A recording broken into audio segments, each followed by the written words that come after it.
Salam Bapak Ibu, Saudara dan Saudari, sahabat-sahabat garam dunia yang terkasih. Selamat hari Minggu untuk kita semua. Hari ini dalam Injil Yohanes bab 1 ayat 29 sampai dengan 34, kita diantar oleh Santo Yohanes Pembaptis untuk membuka tirai pertemuan penuh makna Yohanes Pembaptis dengan Yesus. Yohanes mengatakan, "Lihatlah, inilah anak domba Allah yang menghapus dosa dunia." Ayat ini bukan hanya bercerita tentang sejarah, melainkan panggilan bagi setiap umat Katolik untuk menguatkan iman kita akan Kristus. Yohanes Pembaptis menjadi saksi yang jujur. Dia tidak melebih-lebihkan dirinya. Dia tidak mencari pujian atau kedudukan. Dia tidak mencari popularitas, tetapi fokus pada tugas yang mengarahkan orang untuk melihat dan mengalami Yesus Kristus sebagai anak domba Allah. Maka bagi kita, hidup iman itu bukan tentang menunjukkan siapa diri kita sebagai orang yang lebih baik atau lebih saleh. Kita dipanggil untuk menjadi saksi yang sederhana. Lewat perkataan dan perbuatan kita, kita mengajak orang lain untuk mengenal kasih Kristus. Yesus sebagai domba Allah, harapan keselamatan bagi kita. Gambaran domba Allah itu memiliki akar yang dalam sekali di dalam Taurat, di mana domba korban itu digunakan untuk membebaskan orang dari dosa. Darah domba yang dipersembahkan menghapus dosa. Namun Yesus adalah korban yang sempurna dan terakhir. Dia menghapus dosa dunia secara keseluruhan. Bukan hanya untuk satu suku saja, atau untuk satu masa waktu. Yesus, anak domba Allah, adalah penggenapan yang menyempurnakan seluruh hukum Taurat itu. Dia menyelamatkan kita semua. Maka kita diajak untuk lebih beriman. Tidak perlu takut dengan dosa dan kesalahan kita, karena kasih Allah melalui Yesus sungguh-sungguh sudah menyelamatkan kita.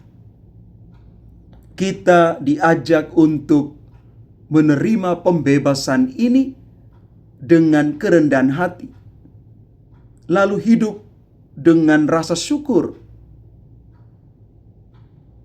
Kita bersyukur karena sudah ditebus oleh darah Yesus Kristus sendiri.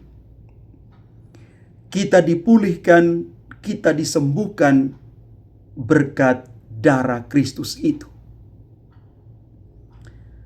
Dalam ayat yang ke-32 sampai dengan 34, menceritakan bagaimana Roh Kudus turun dalam rupa burung merpati dan tinggal pada Yesus. Sementara suara Bapa terdengar, "Inilah anakku yang kukasihi, dialah yang kupilih." Hal ini mau menunjukkan kepada kita sekalian keilahian Yesus dan menunjukkan bahwa Allah Tritunggal hadir di dalam seluruh kehidupan kita. Kita juga menerima Roh Kudus di dalam diri kita saat pembaptisan dan juga sakramen Krisma.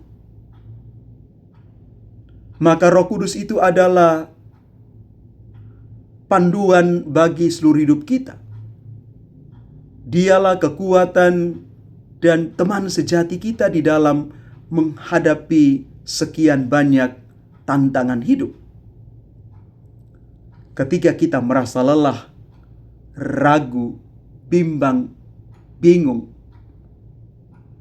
mari kita berdoa, membuka hati, mohonkan Roh Kudus untuk terus membimbing dan menuntun kita. Dari Santo Yohanes, kita belajar tentang makna kerendahan hati. Aku harus semakin kecil dan Dia semakin besar, kata Yohanes di dalam Injil hari ini. Ini berarti dalam hidup iman, kita perlu semakin rendah hati, meninggalkan kesombongan, bahkan arogansi yang menghalangi kita untuk melihat Kristus, anak domba Allah itu dengan lebih jelas. Maka hidup iman membutuhkan pengorbanan kecil setiap hari. Kita memilih kebaikan daripada kesenangan sementara. Kita memilih mendengarkan daripada lebih banyak berbicara. Kita memilih untuk mengutamakan Tuhan daripada kepentingan kita sendiri. Dengan demikian, Kristus akan semakin besar dalam seluruh hidup kita. Kristus akan semakin nyata di dalam hidup kita. Bapak, Ibu, Saudara-saudari terkasih,